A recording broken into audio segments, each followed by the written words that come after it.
Vamos para a palavra, gente? Nós estamos numa série chamada Doutrinas da Graça, a série da Reforma. Nós estamos abordando os 5 pontos do calvinismo, ou os 5 pontos da doutrina os 5 pontos da doutrina da graça. Nós já falamos sobre a depravação total no primeiro domingo. No segundo domingo, que foi semana passada, o pastor Marcos esteve aqui pregando sobre a eleição incondicional. Eu ia falar amor incondicional, porque eu lembrei que focou muito nisso. E hoje nós vamos falar sobre expiação limitada.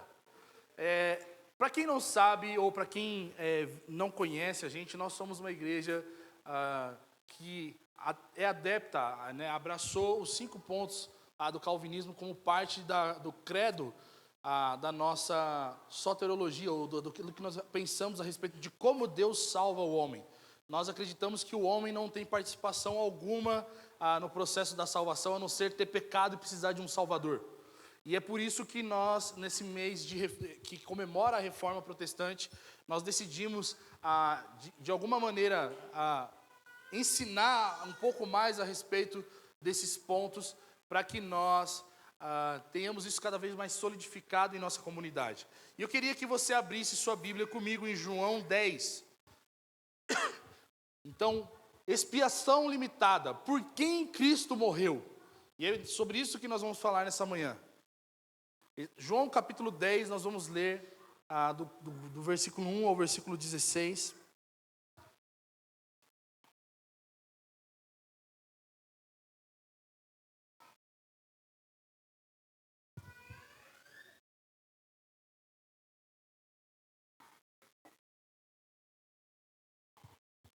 João capítulo 10.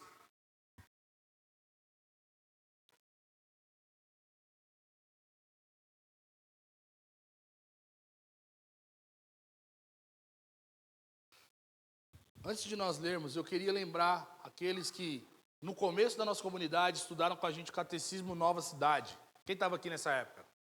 Catecismo Nova Cidade é um livro que faz um compilado de várias confissões reformadas e traz ali devocionais a respeito dessas perguntas, desse compilado de catecismos, né? Perguntas a respeito da nossa fé. E a pergunta 29 do catecismo é a seguinte: como nós podemos ser salvos?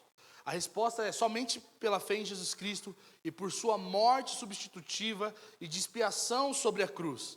Ainda que sejamos culpados de desobedecer a Deus e sejamos ainda inclinados ao mal, Deus, sem nenhum merecimento nosso, mas somente por pura graça, imputa-nos a perfeita justiça de Cristo quando nos arrependemos e cremos nele. Essa resposta, que se encontra no livro do Catecismo Nova Cidade, é uma junção de 2 confissões, a confissão de Heidelberg e a confissão de Westminster, que fala justamente sobre a maneira que o homem pode ser salvo. E quando ele fala sobre isso, ele deixa muito claro que só é possível o homem ser salvo por meio da fé e pela morte de Cristo, que expia o nosso pecado.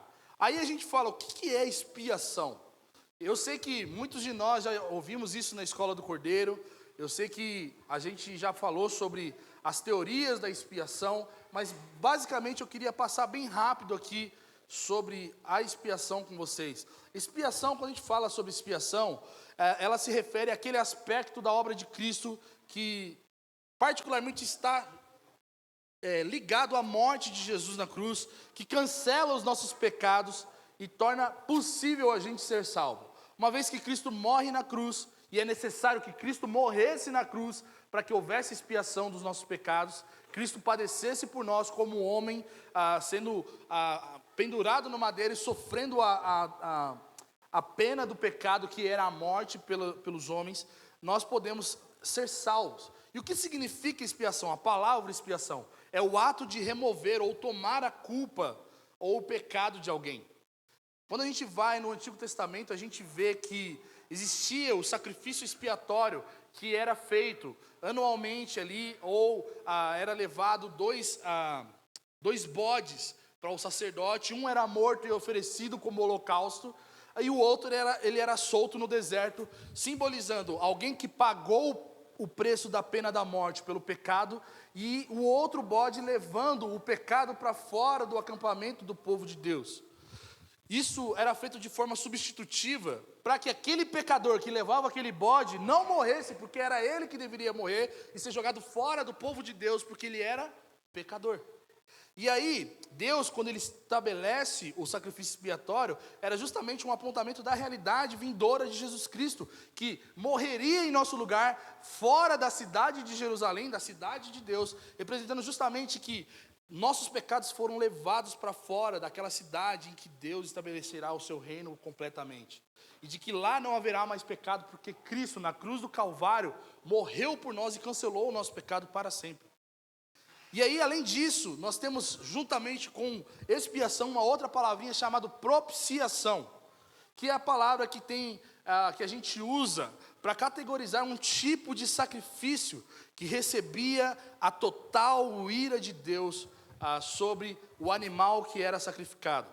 Então, quando no Antigo Testamento os homens levavam os bodes na frente do altar para que ele fosse morto pelo sacerdote, ele não era somente um churrasquinho que ele oferecia dentro do templo. Aquele sacrifício era sinal de total ira de Deus sendo derramada sobre aquele sacrifício. Ou seja, aquele bode que não tinha nada a ver com a história, um bodezinho, ele simbolizava a carga da ira de Deus que deveria ser imputada a nós. E é por isso que é chamado de propiciatório, ou propiciação. Propiciatório, o lugar que era feito todo o sacrifício, e propiciação, a oferta do bode que recebe a ira de Deus. Veja bem, nós era que merecíamos isso, meus amigos. Era nós que deveríamos receber como pena a morte do animal. Éramos nós que deveríamos estar fora do arraial do povo de Deus, porque nós somos pecadores. Éramos nós que deveríamos receber a total ira de Deus, porque Deus odeia o pecado. Qual que é a necessidade que nós temos como os pecadores, gente? Qual que é a necessidade? O que cabe a nós como pecadores? Nós merecemos morrer com a penalidade do pecado, e nós não morremos.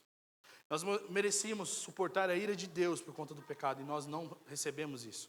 Nós, por conta do pecado, por sermos pecadores, nós estamos separados de Deus por causa dos nossos pecados. E nós somos ou éramos escravos do pecado e do reino de Satanás por conta do pecado. Por conta de nós sermos ávidos ou nós sermos adeptos a um estilo de vida pecaminoso. Mas agora, você pode perguntar para mim, por que Deus, sendo tão bom e tão amoroso, já que Deus é amor, por que Deus não decide perdoar as pessoas do pecado delas? Por que simplesmente Deus não chega e fala, não, esse pessoal não vai se resolver, eu preciso dar um jeito, eu vou esquecer o pecado deles. Vocês já pensaram nisso? De que Deus, porque Deus é amor, porque Deus é bom, Ele poderia simplesmente, num dia, simplesmente esquecer que nós éramos pecadores, e aí simplesmente tratar a gente como uma página em branco, uma nova história? Quem já pensou isso? Todo mundo pensa isso. A resposta, por que Deus não perdoa os nossos pecados, já que Ele é um Deus gracioso, um Deus misericordioso, um Deus amoroso? Por que Ele não perdoa os nossos pecados assim, sem precisar matar ninguém, sem precisar estabelecer um sacrifício no Antigo Testamento, sem precisar matar o seu próprio filho? A resposta é porque Deus não é apenas uma pessoa que foi prejudicada em relação ao pecado, mas é porque Deus também é o administrador da justiça do universo. Deus é a própria justiça. Ele não é só injustiçado porque nós pecamos e acabamos fazendo caquinha no plano dele. Mas ele também, por ser a própria justiça, ele é o legislador de toda a criação. Então ele não pode simplesmente olhar para você e falar assim, lindinho, vem aqui que eu te perdoo. Esquece. Imagina o que seria diante de toda a criação que foi prejudicada pelo pecado do homem. Isso seria injusto. Se Deus simplesmente ignorasse os nossos pecados ou a nossa culpa, seria como destruir a própria fibra moral de Deus. Isso quer dizer que Deus, se Ele fizesse isso, Ele olharia para o seu atributo, que é justiça, e diria, eu não preciso de justiça. Se Deus não precisa ser justo, logo Ele não pode ser Deus.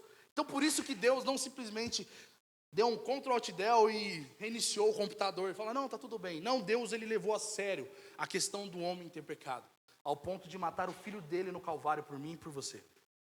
Outra consideração que a gente precisa ter em mente é que quando alguém peca contra a gente, porque às vezes a gente entra naquele dilema, poxa, eu perdoo alguém que falha comigo, mas a gente perdoa porque sabe que talvez nós pecaríamos da mesma forma.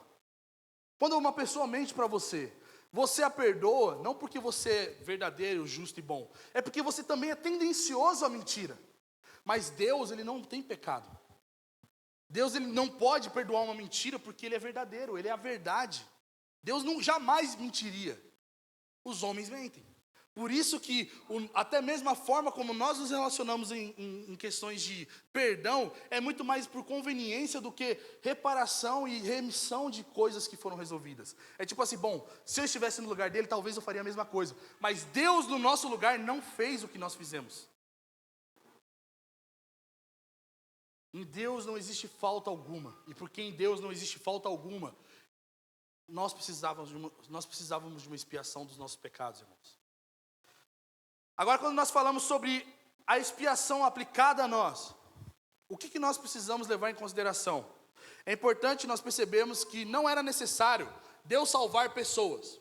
E por que eu estou falando isso? Quando a gente vai para a narrativa bíblica, e quando nós abrimos a Bíblia lá em 2 Pedro 2, versículo 4, Pedro vai dizer que Deus não poupou os anjos que se rebelaram e destinou eles ao inferno, na expectativa de que eles fossem julgados no dia do juízo. Então, isso demonstra para a gente uma coisa muito importante. Ele poderia, quando o homem, Adão, pegou do fruto e comeu, ele poderia simplesmente fazer a mesma coisa que ele fez com os anjos, apartar eles da glória eterna para sempre, jogá-los e destiná-los ao inferno, junto com os anjos. Toda a humanidade poderia estar agora no caos do inferno, sem expectativa de mudança, sem esperança de uma redenção. E tudo isso não diminuiria o fato de Deus ser bom, justo e amoroso e misericordioso. Ele poderia ter decidido não salvar ninguém, meus irmãos. Exatamente como ele fez com os anjos que pecaram. Ele não salvou nenhum desses anjos. Mas, dado que Deus escolheu salvar o homem, dado que Deus quis salvar a humanidade, uma vez que ele quis fazer isso, precisava que alguém pagasse o preço da expiação. Era necessário que houvesse expiação para que o homem fosse salvo. Porque não há outros meios de salvar alguém que está perdido. Não existe outra forma de salvar perdido senão crucificando o seu filho na cruz. Não era possível para Jesus evitar a morte de cruz. Não houve nenhum outro modo de Deus fazer isso senão por meio da morte do seu filho em nosso lugar, meus irmãos. A expiação não foi absolutamente necessária, mas foi como consequência da decisão de Deus em salvar alguns que ele quisesse. Se eu e você somos salvos, é porque Deus decidiu matar o seu filho na cruz do Calvário. Se ele não decidisse isso, nós não poderíamos ser salvos. Mas se ele decidisse nos salvar, isso era necessário. É meio que, não tem como ter salvação se alguém não morrer. Não tem como alguém morrer e não ser salvo. E aí a gente entra no que nós chamamos dentro da teologia reformada, baseado no que nós entendemos sobre expiação, o termo expiação limitada. O que isso quer dizer? Que ela é limitada, né? A expiação é limitada. Só que quando nós vamos olhar para os debates teológicos a respeito da expiação limitada, isso parece que enfraquece a moral e o poder de Deus em salvar pessoas. Por quê? Quando nós falamos sobre expiação limitada, é porque Deus, na sua misericórdia e na sua graça, decidiu salvar algumas pessoas e outras não. Expiação limitada. E aí vem os questionamentos. Como Deus, sendo todo-poderoso, não poderia salvar todo mundo? Será que o sangue de Jesus não é suficiente para salvar o mundo inteiro? E não é essa a questão. Quando nós falamos sobre expiação limitada, esse termo ele acaba sendo hostilizado pelo fato da palavra limitada, como se Deus fosse limitado, como Deus Todo-Poderoso é limitado em sua obra, nas coisas que Ele faz. Deus não é limitado, mas ele decidiu limitar a sua expiação. Isso é a verdade. Muitos teólogos hoje, quando falam sobre expiação limitada, eles usam o termo expiação particular ou redenção particular. Ou seja, a redenção não é para todos, é para quem Deus fez o seu povo. E esse termo explica melhor e é muito mais eficaz no que diz respeito ao poder dessa expiação. Pois quando nós falamos sobre expiação limitada, nós temos esses questionamentos que nós vimos, da possibilidade do sangue de Jesus e da obra de Jesus não ter sido suficiente ou eficaz. Mas também nós precisamos levar em consideração que a questão não é a eficácia da obra de Cristo, e sim quem Deus destinou a receber dessa obra e ela ser eficaz nesse irmão. É a ideia de que quem é alvo da expiação do pecado? Todas as pessoas ou o povo que Deus escolheu? O fato não é dizer que a obra de Deus é limitada, mas quem Deus limitou para receber essa obra. No sentido inverso, se a expiação for para todo mundo, logo também essa expiação que foi perfeita e nos livrou da maldição do pecado, ela é ineficaz. Por quê? Em ambas as linhas, seja calvinista ou arminiana, nós sabemos que nem todas as pessoas serão salvas. E aí, quando nós olhamos para isso, pensando que se Jesus morreu por todos, mas nem todos serão salvos, então essa obra de Jesus também é fraca. E aí nós começamos a treta, mas nós não vamos entrar em treta aqui, tá bom? A gente deixa isso para a escola. Aí a gente vai para as escrituras que nos apontam a realidade dessa expiação limitada. Quando a gente vai para Isaías 53, que é a promessa do servo sofredor, no versículo 12, vai dizer assim que ele levou sobre si o pecado de muitos e pelos transgressores intercedeu. Ou seja, pecado de muitos, mas não todos. Mateus capítulo 21, capítulo 1, versículo 21, diz que Maria, ela daria à luz a um filho. E o versículo vai dizer assim: e lhe porás o nome de Jesus, porque ele salvará o seu povo dos seus pecados. Mais uma vez apontando para a obra redentora e remidora de Cristo para o povo de Cristo. O povo do Messias. Em João 15, 21, Jesus vai dizer: ninguém tem maior amor do que aquele que dá a própria vida pelos seus amigos. Amigos. Eu não sou amigo de todo mundo. Logo também Jesus não era amigo de todo mundo, mas ele era amigo dos seus amigos e ele estava disposto e deu a sua vida pelos seus amigos. Atos 20 e 28, Paulo se despedindo da igreja de Éfeso, dizendo para que aqueles presbíteros cuidassem da igreja, vai dizer assim: portanto, tende cuidado de vós mesmos e de todo o rebanho sobre o qual o Espírito Santo vos constituiu bispos, para pastoreardes a igreja de Deus, que ele comprou com o próprio sangue. Quem ele comprou com o próprio sangue? A igreja de Deus.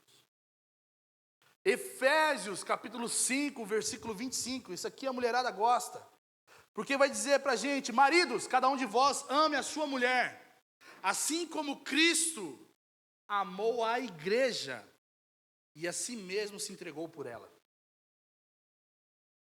Ele amou a igreja. Romanos capítulo 8, 28 ao 33, e até esqueci de dar o recado, mas nós temos o pré-lançamento e a pré-venda da nossa camiseta com esse versículo, Romanos 8, 29, mas quando nós falamos sobre Deus amar e entregar o seu Filho, Ele entrega e ama o seu Filho. Ele ama a gente, entrega o seu Filho por nós, que nós somos os seus eleitos. Logo, esse papo de que Deus ama todo mundo, individualmente, um por um da humanidade, não é tão verdade assim. Isso é muito doloroso. Isso é muito chocante. Mas é o que a Bíblia está nos dizendo. De que Deus ama aquele que Ele escolheu para seu amor. De que Deus pagou o preço do pecado daqueles que Ele escolheu pagar o preço daquele que deveria pagar. Imagina que Você leva seus amigos para comer numa lanchonete. Vamos lá, 99 Burger, uma lanchonete médio preço, né? Não é low cost. Mas aí você vai pagar a conta. E você entra lá, você vai pagar de todo mundo ou você vai pagar dos seus amigos? Dericão? Ele pode fazer isso. Deus poderia falar, eu pago a minha, já está tudo certo. Mas ele decidiu pagar ainda pelos seus amigos. E, gente, e por que isso? Nossa, que Deus injusto. Injusto é a gente ter pecado contra um Deus que nos fez bom. Injusto é nós termos pecado e acharmos que nós teríamos o direito que nós temos na condição de inimigos de Deus. Deus não poderia deixar as coisas do jeito que o homem talvez deixou. Para isso, ele matou o seu filho, para que nós, que uma vez que nos colocamos como seus inimigos, agora pudéssemos entrar pela porta da frente. E é por isso que nós vamos ler João capítulo 10, que diz assim: em verdade vos digo, quem não entra no aprisco das ovelhas pela porta, mas por outra parte, esse é ladrão e assaltante. Mas o que entra pela porta é o pastor e o pastor das ovelhas. O porteiro abre-lhe a porta, as ovelhas ouvem a sua voz, ele as chama pelo nome e as conduz para fora. Depois de conduzir para fora todas as ovelhas que lhe pertencem, vai adiante de todas, e elas o seguem, pois conhecem a sua voz. Mas jamais seguirão um estranho, pelo contrário, fugirão dele, pois não conhecem a voz dos estranhos. Jesus apresentou-lhes essa comparação, mas eles não entenderam o que lhes dizia. Então Jesus voltou a falar-lhes: em verdade vos digo, eu sou a porta das ovelhas. Todos os que vieram antes de mim são ladrões e assaltantes, mas as ovelhas não os ouviram. Eu sou a porta. Se alguém entrar por mim, será salvo. Entrará e sairá e achará pastagem. O ladrão vem somente para roubar, matar e destruir. Eu vim para que tenham vida, e a vida com plenitude. Eu sou o bom pastor. O bom pastor dá vida pelas ovelhas. Mas o empregado que não é pastor, e a quem as ovelhas não pertencem, quando vê o lobo se aproximar, abandona as ovelhas e foge. E o lobo as ataca e dispersa. O empregado foge porque é empregado e não se importa com as ovelhas. Eu sou o bom pastor. Conheço as minhas ovelhas e elas me conhecem. Assim como o Pai me conhece, eu conheço o Pai. E dou a minha vida pelas ovelhas. Tenho ainda outras ovelhas que não são desse aprisco. É necessário que eu também as conduza. Elas ouvirão a minha voz. E haverá um rebanho e um pastor. Pode ligar o vento, por favor? Ventilador. Vai chegar alguma coisa aqui, porque está começando. Gente, quando a gente lê esse texto, João está escrevendo um discurso de Jesus para nós. Logo depois que Jesus cura um cego de nascença. Agora, olha para esse texto e pensa comigo. Quem é quem aqui? Quem é a porta? Quem é o ladrão? Quem é as ovelhas? Esse é o primeiro bloco de versículos que nós vemos do versículo 1 ao versículo 6. Jesus definindo algo. Jesus havia acabado de curar um cego de nascença. E os fariseus questionavam quem fez aquela cura. Quem tinha legitimidade para curar um cego de nascença? Quem tinha legitimidade para perdoar os pecados anteriores, da possibilidade de que aquele cego estava carregando uma maldição hereditária. E aí Jesus, quando cura esse cego, fala que essa enfermidade era para a glória de Deus. Ou seja, Deus estava ali fazendo algo, e aqueles homens, os fariseus, não estavam entendendo quem era Jesus. E aí a primeira coisa que a gente vê aqui é que Jesus, ele está evidenciando o mau pastoreio dos fariseus para com o povo de Israel. E ele se revelando como bom pastor.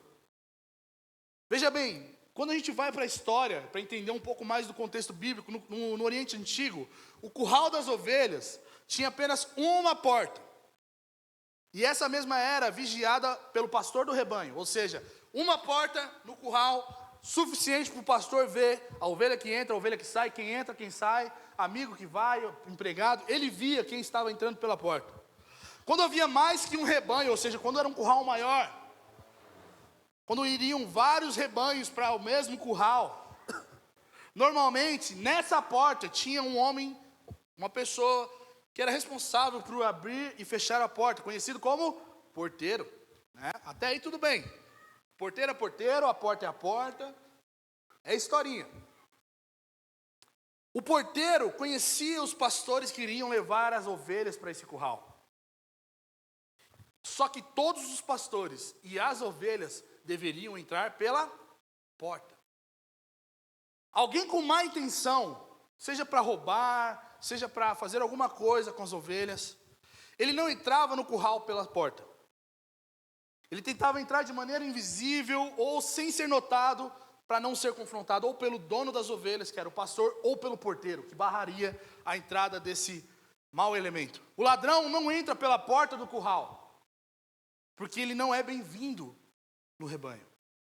E ele sempre está em busca de tirar o benefício e se apossar das ovelhas que não são deles. E Jesus está dizendo aqui: eu sou o bom pastor. Os fariseus são ladrões. É basicamente isso que Jesus está dizendo. Eles não entraram pela porta. Eles entraram sorrateiramente, agora estão tentando se apossar daqueles que são meus. E aí, Jesus começa dizendo sobre o relacionamento que um pastor tem com suas ovelhas. Quem entra pela porta sempre será o pastor, mas o ladrão entra pelo lado que ninguém vê, e ele tenta se apossar das ovelhas.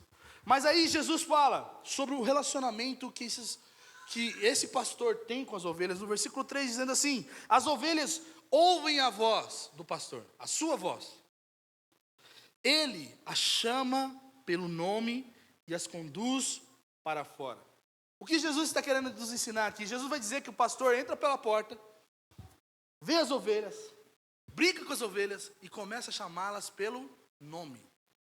Ele conhece cada uma de suas ovelhas. E as ovelhas ouvem a voz do seu pastor, ouvem o seu nome sendo chamado pelo pastor, e elas vão e seguem esse pastor. Isso mostra que o guiar de Cristo é justamente para quem é parte do rebanho de Cristo. Ou seja, Cristo conhece cada ovelha pelo seu nome. E cada ovelha, quando ouve o seu nome sendo chamado por Cristo, elas sabem que elas são de Cristo e elas vão atrás desse pastor, que é Cristo. Existe um relacionamento genuíno entre as ovelhas e o pastor, e o que denota que nem todos que se dizem ser ovelhas, ou que dizem ser ovelhas de Cristo, que não têm um relacionamento com Ele, não são ovelhas. Logo, se não são ovelhas do bom pastor, não pertencem a Cristo. Não são salvos. Porque quem é salvo? As ovelhas do bom pastor. Você pode ser o alecrim do campo, você não é ovelha. Você pode ser qualquer outra coisa, você pode ser ovelha de um outro pastor. Mas ovelhas de Cristo conhecem a Cristo, são amadas por Cristo, são guiadas por Cristo. Elas ouvem o seu nome e correspondem a Cristo. E isso nos lembra muito a respeito do chamado da salvação. Quem é salvo?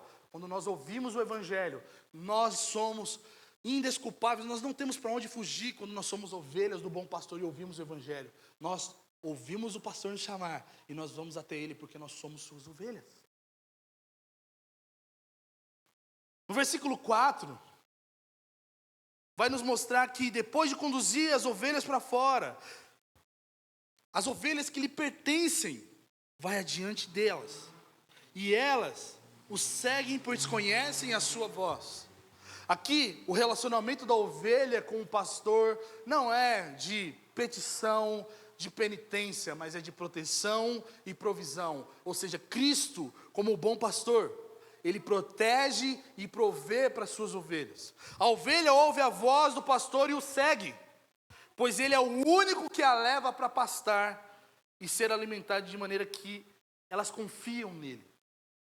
Como ovelhas, meus irmãos, do bom pastor, nós sabemos que Cristo suprirá todas as nossas necessidades, todas as nossas carências, porque Ele é o nosso pastor, Ele é quem nos alimenta.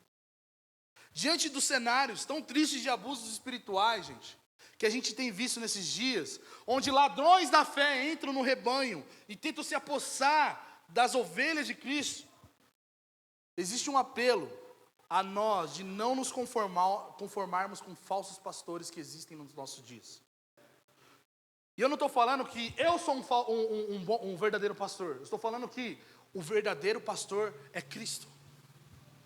Aqueles homens que entram no rebanho de Cristo e tomam pessoas para si, ou tentam fazer, na tentativa de manipulação e de controle, fazer com que essas pessoas sejam suas e não de Cristo, nós precisamos fugir deles. Os ladrões tentam usurpar o rebanho de Cristo. Os ladrões tentam tomar essas pessoas para si. Mas esses ladrões não foram que pagaram com o precioso sangue do Cordeiro para que tenham elas. Nós precisamos corresponder somente à voz de Cristo, que é o nosso bom pastor, e ser guiado por sua vontade, para que nós sejamos supridos em tudo e não venhamos colocar as nossas expectativas nesses pseudos pastores. Porque muitas vezes nós somos apegados a figuras pastorais, figuras públicas, figuras de liderança, que não são nem colocadas por Deus como ajudantes do seu rebanho. E nós acabamos sendo ludibriados, acabamos sendo abusados, acabamos sendo roubados, porque eles vieram para destruir o rebanho de Cristo.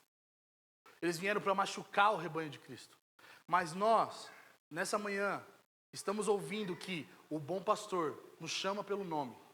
E quando nós ouvimos a sua voz, nós correspondemos à voz do bom pastor e não desse falso líder. Não desse cara que talvez tenta enganchar você para o seu benefício próprio. E as ovelhas de Cristo conhecem a voz de Cristo, meus irmãos. As ovelhas de Cristo conhecem o que Cristo pensa sobre elas. As ovelhas de Cristo conhecem a vontade de Cristo para com as suas ovelhas. Todas as vezes que você se encontra com um líder que talvez está tentando disseminar um tipo de ensinamento que não seja o de Cristo, corre dele, porque ele não é a voz do bom pastor.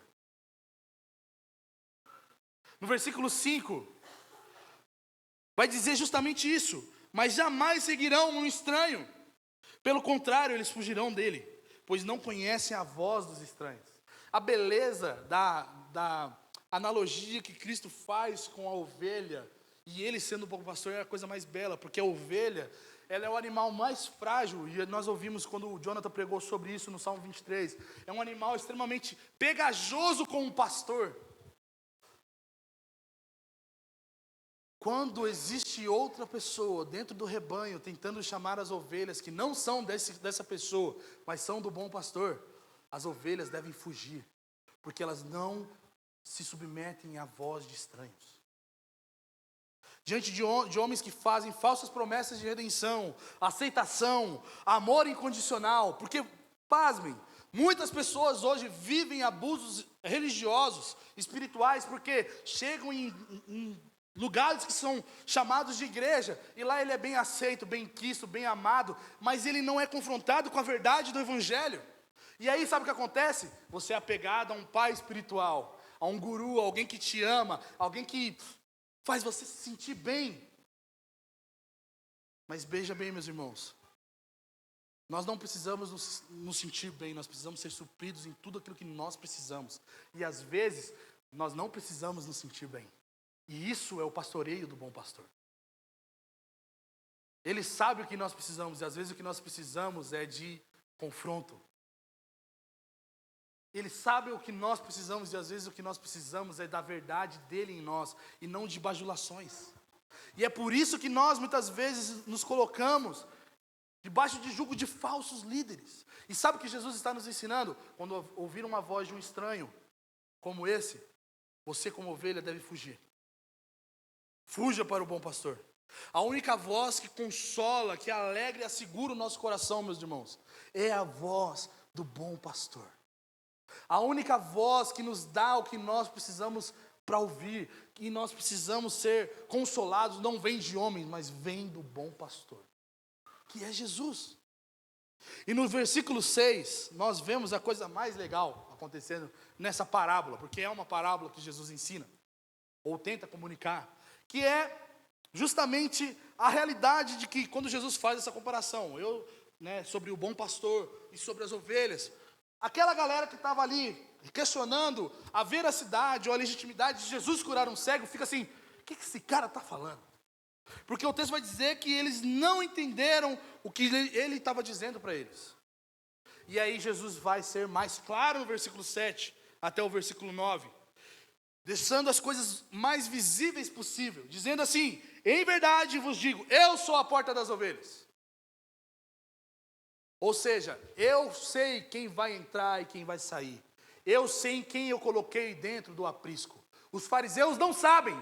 Por isso que eles ficam aí, quem é essa pessoa para deixar ele entrar no reino dos céus? Eu sou o dono do reino dos céus. Jesus está dizendo isso e mostrando que aqueles que vieram antes eram ladrões. O versículo 8 diz que eles acham que pode exercer algum domínio e poder sobre as ovelhas, questionamentos. Mas eles não são capazes de suprir as ovelhas do rebanho de Deus. E sabe, o versículo que todo mundo usa para falar do diabo, que o diabo vem para matar, roubar, destruir, não está falando do diabo. Está falando de falsos líderes.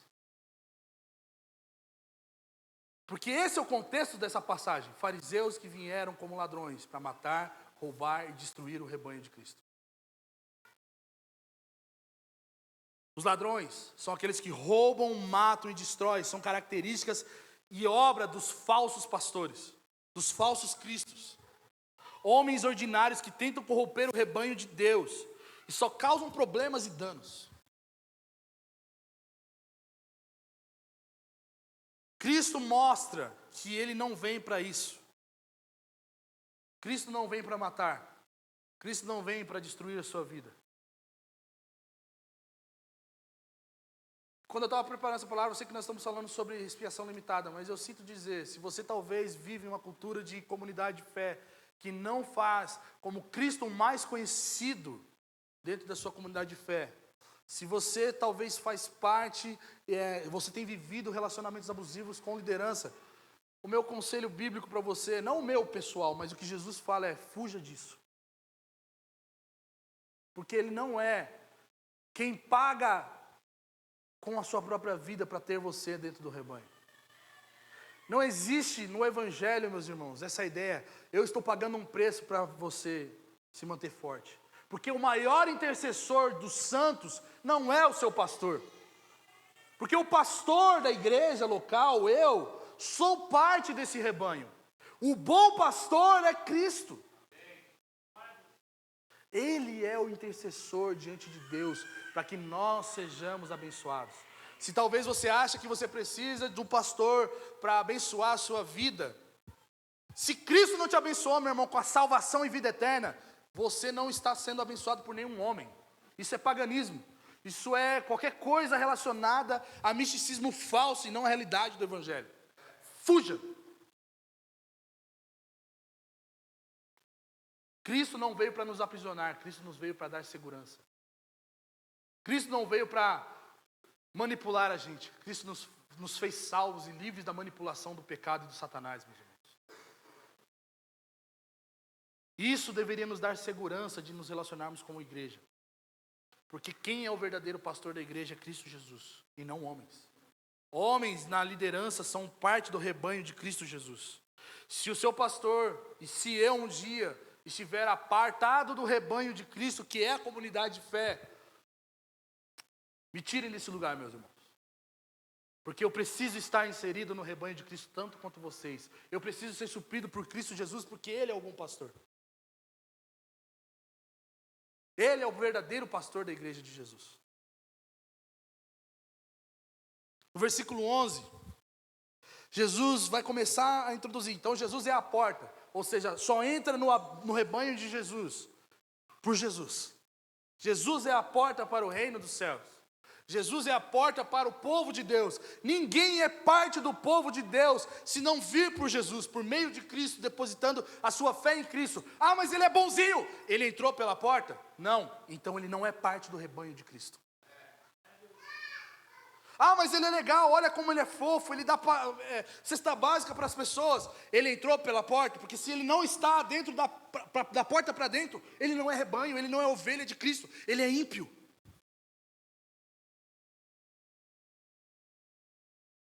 Aí vem a pergunta, você entrou pela porta que é Cristo, meu irmão? Versículo 11 vai dizer, Jesus, puxando para si essa responsabilidade, eu sou o bom pastor dá a vida pelas ovelhas. Jesus é o bom pastor porque ele é capaz de dar a vida pelas suas ovelhas, para protegê-las do lobo devorador. Somente o bom pastor, meus irmãos, é capaz de voluntariamente se arriscar e morrer pelas suas ovelhas. Porque esse bom pastor não é no sentido profissional, mas é no sentido relacional. Ele ama tanto as suas ovelhas, ele ama com tanto amor, que ele não mede esforço para que essas suas ovelhas não sejam devoradas pelo lobo. Esse texto frisa justamente esse ato voluntário da parte do pastor para com a sua ovelha. E também é um link justamente denotando o versículo 17 e 18, que expressa a realidade de Cristo poder dar a sua vida e tomar a sua vida quando Ele quiser. Mas Ele dá a sua vida pelos seus eleitos, pelas suas ovelhas. A morte de Cristo não é pelo mundo todo, mas é pelo seu povo, pelo seu rebanho.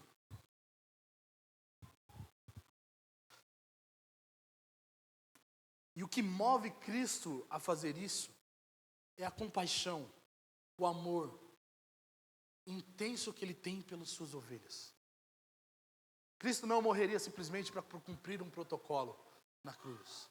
Ele morreu por nós porque Ele nos ama tanto, tanto, tanto, que Ele deu a sua vida para que nós não perdêssemos a vida. No versículo 12, ele vai continuar falando sobre o mercenário, que é figura também desse falso pastor, desse falso líder. Ele fala que o empregado que não é o pastor, e as ovelhas não pertencem a ele, quando vê o lobo se aproximar, abandona as ovelhas. Jesus nos mostra, meus irmãos, que existe um falso pastor, um falso cuidador das ovelhas, que o interesse não é a segurança e o cuidado da ovelha, que a vida da ovelha não importa, importa ele estar na posição de empregado. E quando ele vê as coisas ficarem esquisitas, quando ele vê o lobo, ele foge, porque no versículo 13 vai dizer que ele não se importa com as ovelhas. O empregado não tem autonomia sobre as ovelhas e nem compromisso em mantê-las seguras. Mas quem tem isso é o bom pastor. Semelhante a nós, enquanto muitos dizem e tentam fazer esse papel de bons pastores e cuidadores, meus irmãos, quando as coisas apertam, esses mesmos homens somem. Por quê? Porque eles são falsos pastores, primeiramente. Eles desistem de nós. Eles abandonam as ovelhas em troca do seu próprio conforto. Eles fingem ser como um bom pastor e tentam trazer até mesmo a responsabilidade de salvador das ovelhas, de cobertura espiritual, de intercessor dos homens.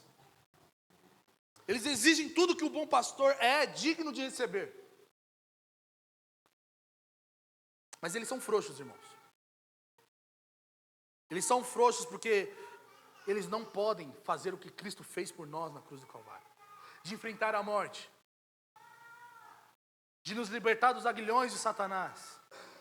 De nos libertar dos aguilhões do pecado. Cristo fez isso completamente por nós. Ele encarou aquilo que os homens mais temiam. Ele encarou os lobos que muitas vezes queriam nos destruir. Eles não são capazes, meus irmãos, os falsos, os empregados, os mercenários, eles não são capazes de resolver um problema que nós temos, que é o pecado. Eles não vão remir o nosso pecado. Eles podem orar por você, eles podem clamar por você, eles podem fazer qualquer tipo de 7 semanas de oração, mas eles não eliminam o poder do pecado para sempre sobre aqueles que são ovelhas de Cristo. Cristo faz isso. Graças a Deus que nós temos um bom pastor, meus irmãos. Graças a Deus que nós fomos escolhidos como suas ovelhas. Por quê? Porque Cristo se sacrificou por nós, para que o lobo não nos consumisse. Somente Cristo, o nosso bom pastor, pode garantir segurança e vida eterna para que o seu rebanho seja provido disso. O seu rebanho e não outros rebanhos. O rebanho de Cristo.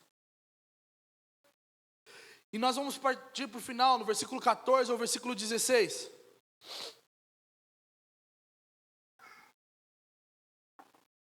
E vai dizer o seguinte: eu sou o bom pastor, eu conheço as minhas ovelhas e elas me conhecem, assim como o Pai me conhece e eu conheço o Pai.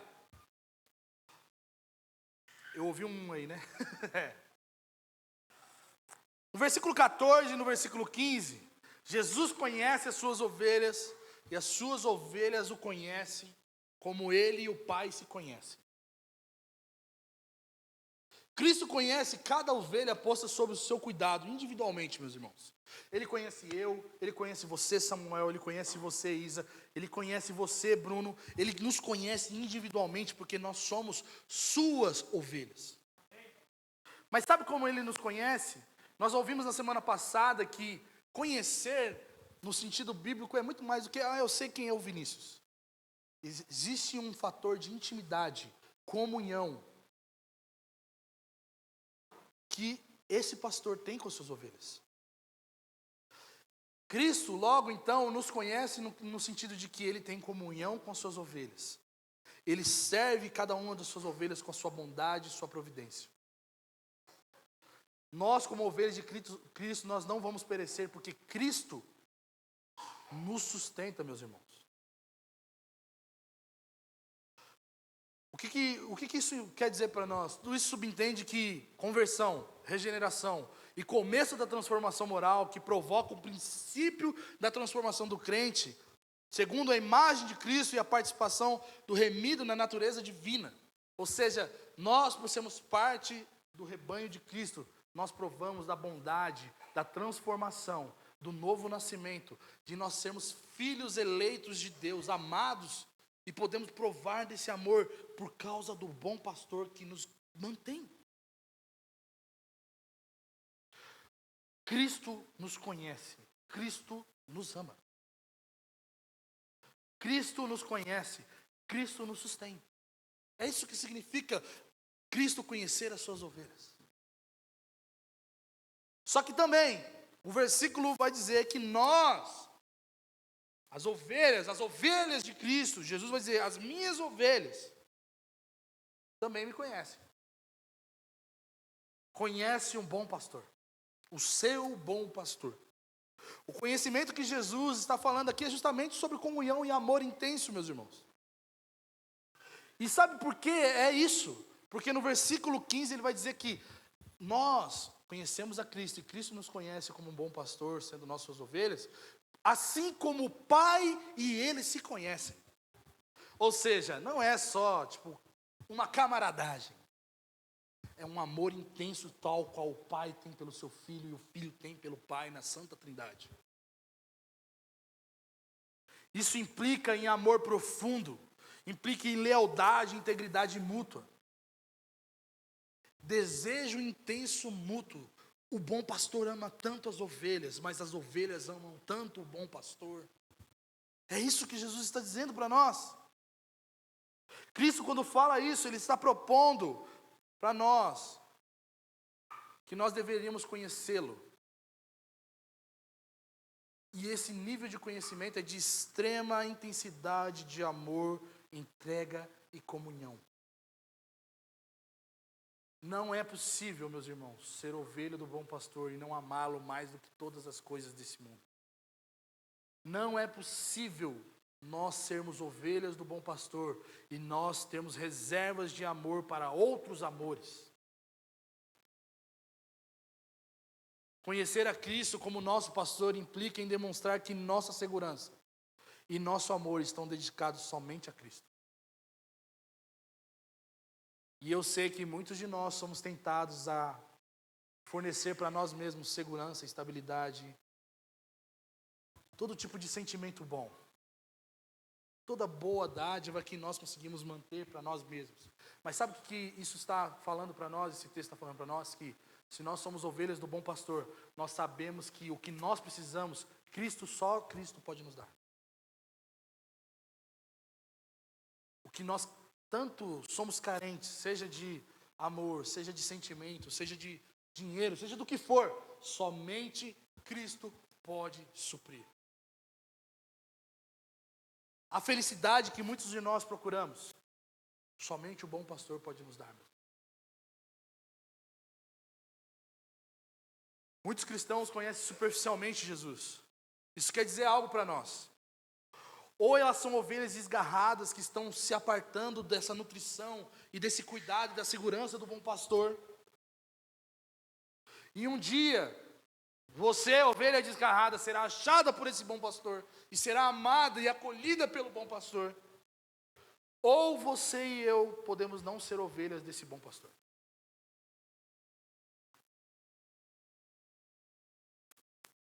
O bom pastor conhece cada uma de suas ovelhas pelo nome.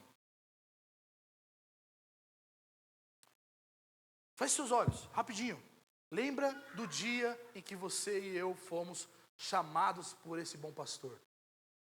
Você consegue lembrar desse dia? Você consegue lembrar da voz dele ecoando no seu coração? Você consegue lembrar dos afetos que você recebeu desse bom pastor para com você? Então, já que você consegue lembrar disso e você prova do amor dele, o convite para mim e para você nessa manhã é: corresponda a esse amor na mesma intensidade. Porque assim como o pai e o filho se conhecem, as ovelhas e o pastor se amam, e o pastor e as ovelhas têm esse relacionamento. Ah, eu não consigo lembrar, eu não consigo corresponder. Hoje é uma manhã que o bom pastor te chama pelo seu nome. Você é meu, você é minha. Se você não consegue ouvir a voz do bom pastor, o shopping abre às meio-dia. Os restaurantes da cidade daqui a pouco estarão abertos e talvez o seu lugar é nesse lugar. Porque o lugar de pessoas que ouvem a voz do bom pastor é com o bom pastor. As ovelhas que não ouvem a voz do bom pastor não são parte do rebanho de Deus. No versículo 16, Jesus fala da unidade do pastoreio desse rebanho. E ele vai dizer assim: tenho ainda outras ovelhas que não são desse aprisco. É necessário que eu também as conduza. Elas ouvirão a minha voz, e haverá um rebanho e um pastor. Há um bom pastor, somente um bom e verdadeiro pastor. E também só existe um verdadeiro rebanho que Cristo ajuntou por meio de sua morte, fazendo com que judeus e gentios sejam seu povo. Paulo vai dizer em Efésios que Cristo derrubou o muro de inimizade que existia entre judeus e gentios, e em Cristo fez com que todas as coisas convergissem nele. Ou seja, judeus e gentios, ricos e pobres, escravos e senhores agora, são parte de um único rebanho, por causa do Cristo que os pastoreia. Da mesma maneira que judeus estavam vendo o bom pastor, visivelmente ali quando Jesus cura esse cego, e ele estava os conduzindo, os que viriam depois dessa galera, que somos nós, provaríamos do mesmo pastoreio que Pedro, Tiago e João no barquinho, meus irmãos. Nós provaríamos do mesmo amor que João, que deitava no peito de Jesus. Nós provaríamos, porque nós somos ovelhas do seu rebanho, tal como João. Nós provaríamos do mesmo cuidado que Pedro, quando vacilou andando sobre as águas, provou. Nós provamos agora, porque nós somos ovelhas do bom pastor. Quando Jesus fala sobre aprisco, meus irmãos, ele fala sobre localidade em que essas ovelhas estão. Cristo, como bom pastor, ele vai ao aprisco do pecado, ele vai ao aprisco de Satanás, ele vai ao aprisco da justiça própria, ele vai para todo tipo de aprisco para buscar aquelas que são suas ovelhas. E muitas dessas ovelhas, nesse aprisco, elas se sentem como ovelhas sem pastor, porque elas realmente não pertencem àquele lugar. E Cristo é o bom pastor que chama as suas ovelhas pelo nome de todos os apriscos desse mundo.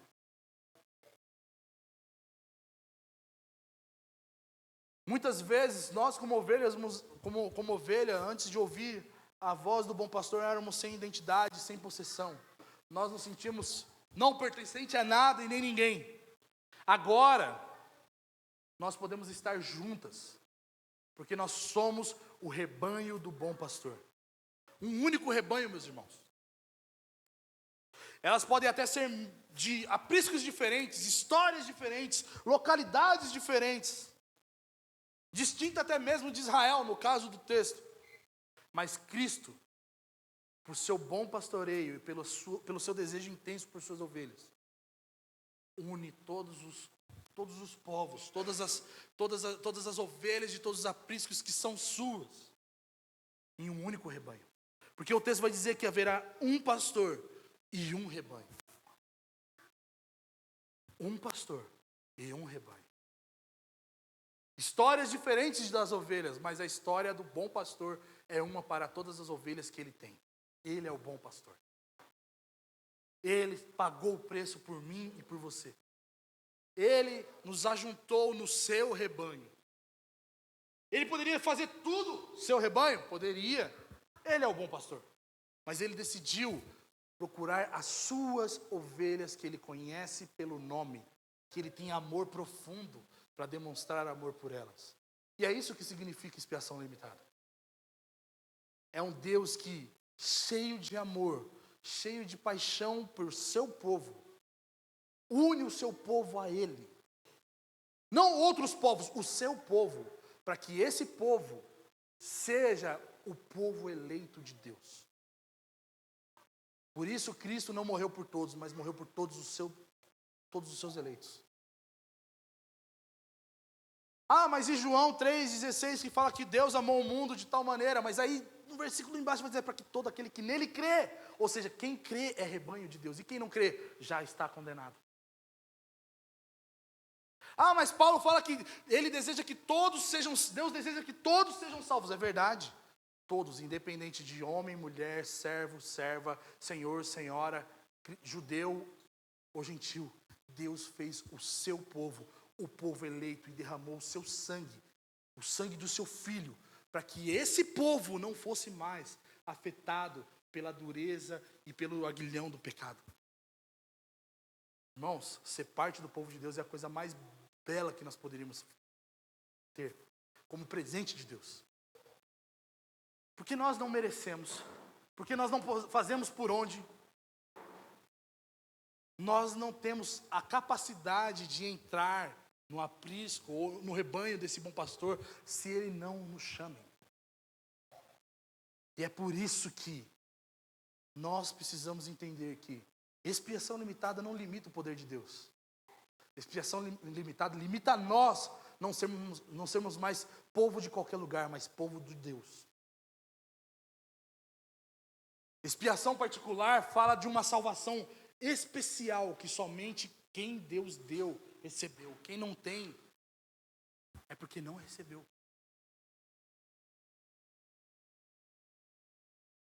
E eu quero concluir falando algumas coisas para vocês. Só existe um bom pastor e só existe um rebanho. Cristo é o pastor do seu rebanho, e somente por seu rebanho que ele deu a sua vida.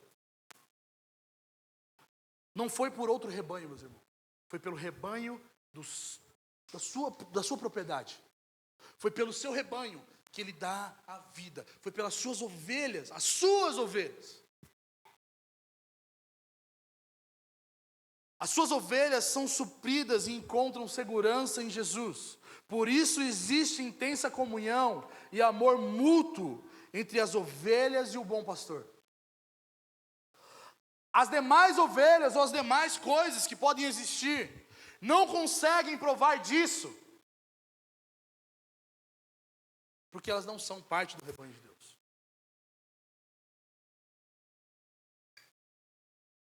Essa comunhão é provada por causa do sacrifício do bom pastor em função das suas ovelhas. Nós temos paz e comunhão com Deus, não porque nós viemos ao culto, meus irmãos. Nós temos paz e comunhão com Deus porque Cristo abriu o caminho de separação que existia entre o homem e Deus por causa do pecado.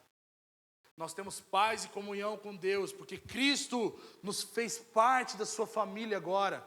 Nós somos filhos de Deus porque Cristo é o Filho de Deus que morreu em nosso lugar. Só existe um bom pastor e um só rebanho, e nós estamos inseridos nele por causa da graça de Cristo Jesus. O que define eu ser ovelha desse bom pastor? Como ovelhas desse bom pastor, meus irmãos, nós não somos guiados pelos falsos pastores. Nossa fé é sólida em Cristo Jesus. E não nos homens. Nos homens que cercam e tentam usurpar o bom pastor. Porque eles existem. Como ovelhas do bom pastor, nós temos que cultivar uma comunhão com Cristo, pois sabemos que essa comunhão é vital para nós como suas ovelhas. Não existe cristão nominal, meus irmãos. Não existe cristão paralelo. O cristão, ele está em constante vida de comunhão dentro do rebanho do bom pastor. Cristão que não preza pela comunhão e dependência de Cristo não são ovelhas de Cristo. Se você está aqui e você não preza pela comunhão com Cristo, pela vital comunhão com Deus, porque um homem que foi salvo pela graça de Deus, ele sabe que ele necessita de viver uma vida de comunhão com Deus, porque essa comunhão provê vida para ele, porque senão os seus dias são sucumbidos pela coisa da correria do dia a dia, pela ansiedade, pelas coisas desse mundo. E esse cristão que foi salvo desse mundo não pertence mais a isso. É por isso que ele precisa ter comunhão. Um cristão sem comunhão com Deus não é parte do povo de Deus. E como ovelha do bom pastor, você e eu estamos inseridos no rebanho e provamos da comunhão do rebanho com o pastor. Veja bem, o pastor conhece-nos individualmente. E porque ele nos conhece individualmente, ele nos ajunta em um rebanho. E quem que seria esse rebanho? A igreja do Deus vivo. Fora do rebanho, meus irmãos, você é perdido. E é por isso que o credo apostólico fala que fora da igreja não existe salvação. Não porque a igreja salva, mas é porque a igreja é o lugar em que pessoas que foram arrebanhadas por Cristo estão reunidas. Fora do rebanho, você é presa para o lobo devorador e para os falsos pastores que acabam com você. Por isso que é vital a necessidade de que ovelhas do bom pastor fujam dos falsos pastores e se arrebanhem ao rebanho de Cristo e provem da bondade e misericórdia de Deus demonstrada a esse rebanho. É por isso que nós precisamos ser uma igreja intencional. Por quê? Porque Cristo nos comprou com o seu próprio sangue. Ele deu a sua vida por nós. E como passo prático para nós, existem 2 passos práticos nessa manhã. Se você é ovelha do bom pastor, mas hoje está cercada num aprisco errado de falsos pastores, pessoas que tentam te usurpar, falsos líderes, falsos cristãos, ouça a voz do bom pastor. O bom pastor que deu a sua vida por você. Fuja desse falso aprisco, meus irmãos. Fuja da tentação de ser aceito pelos homens, porque você foi aceito e acolhido no amor de Cristo, porque Ele te quis. Confie somente em Cristo e entregue-se a Ele, que foi o único que morreu por suas ovelhas. Confia. Ele é o bom pastor. O segundo passo prático, eu quero que você fique de pé. Se você é ovelha de Cristo, está dentro do rebanho, você reconhece a obra salvadora de Cristo em você, seja intencional em relacionamento com Cristo. Deposite sua confiança, devoção e amor a Cristo, ouvindo a sua voz, meus irmãos, e o seguindo como Ele deseja. É ir para o caminho que o pastor está te guiando. É ir para onde você não quer ir. É ir para onde o pastor quer ir. E por isso eu finalizo, talvez, dando a você a oportunidade de você talvez reafirmar o seu amor e sua devoção, o seu compromisso com esse bom pastor. Quando eu era criança, na salinha das crianças, e acho que algumas crianças que nasceram na igreja vão lembrar daquela música: meu bom pastor é Cristo, com Ele andarei, conduz-me às calmas águas, com Ele andarei, sempre, sempre, com Ele andarei. Essa é a realidade de pessoas que foram salvas por Cristo. Aonde Cristo está é aonde nós estamos. Ele é que supre os anseios da nossa alma, meus irmãos. Como pessoas que foram salvas,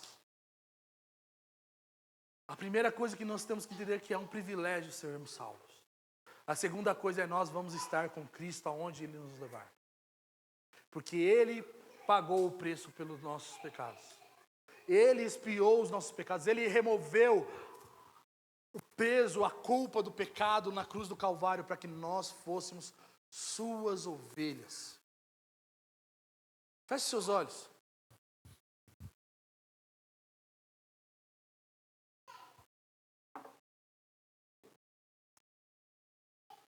Espírito de Deus, o Senhor é aquele que nos convence, é aquele que guia o nosso coração, que revela Jesus para nós.